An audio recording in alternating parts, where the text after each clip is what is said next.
I'd like to do the video today on, well, the comparison between George Bush, who's turning him out to be one of the most disgraceful and worst presidents that we've had, maybe in the century. And you'd have to go back, I think Richard Nixon, and then maybe Hoover. I don't know. Was Hoover the great right before the Great Depression? But here are the approval ratings for George Bush, and this didn't get a lot of play in the news this week because of the financial meltdown and all the last minute stuff about that. Bush's approval rating in the latest polls now has him at 25 or 26 or 27%, depending on which poll you use. And that means that George Bush is one of the most unpopular presidents that we've had since they've started taking regular polling. And so he's right up there with Richard Nixon. And here's Richard Nixon's job approval. Richard Nixon was impeached.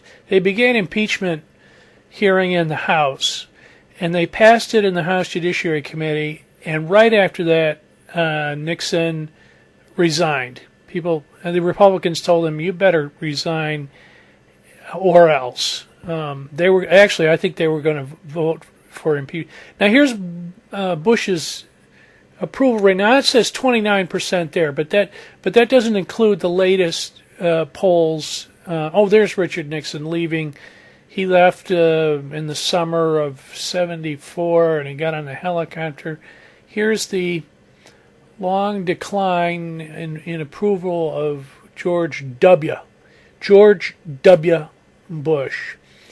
And there's a kind of a consistent,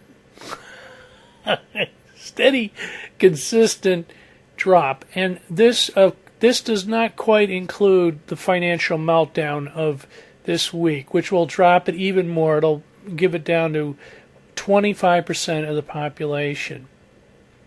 So what's surprising to me is that the mainstream media, doesn't seem to be able to utter the words, "This president, George Bush, our president, is one of the most unpopular presidents in history, in the history of polling." And let me make one other point. Let me make three other observations. Both Bush and Nixon were Republicans, and they both had sort of the same kind of base, the same political base, geographically and demographically. And we can also say that both Nixon and Bush were very popular at a certain point in their presidency. Nixon was hugely popular after his visit to China. I don't know if it was 70% approval when Nixon visited China, communist China. And boy, that was and then of course after 9/11, George Bush became superhero. Now approval rating in the 80%, something like that. Now look where George Bush has completely fallen right off the chart now. And the third thing to mention is if you look at the graph of Richard Nixon's approval rating, how quickly his approval rating dropped. It dropped sort of like a cliff. You can see in the chart that Nixon's approval rating is up almost 70% in January of '73, And then look at that drop off. Boy, oh boy.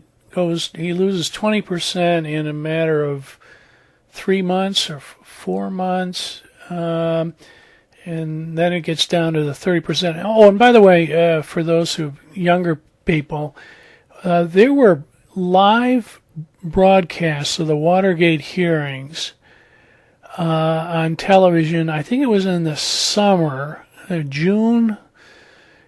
They were broadcast live, uninterrupted. I think on all three, and at that point we only had 3 channels. You young people, we only had three major channels: CBS, NBC, and ABC. Yep. And they broadcast them live, and it was, I don't think anything, they had never broadcast anything live from Washington, or at least nothing in the Congress. There was no C-SPAN back then and all that stuff. But you can see what, I think, the country got smart. Let's put it that way. The country wised up in a hurry about Richard Nixon.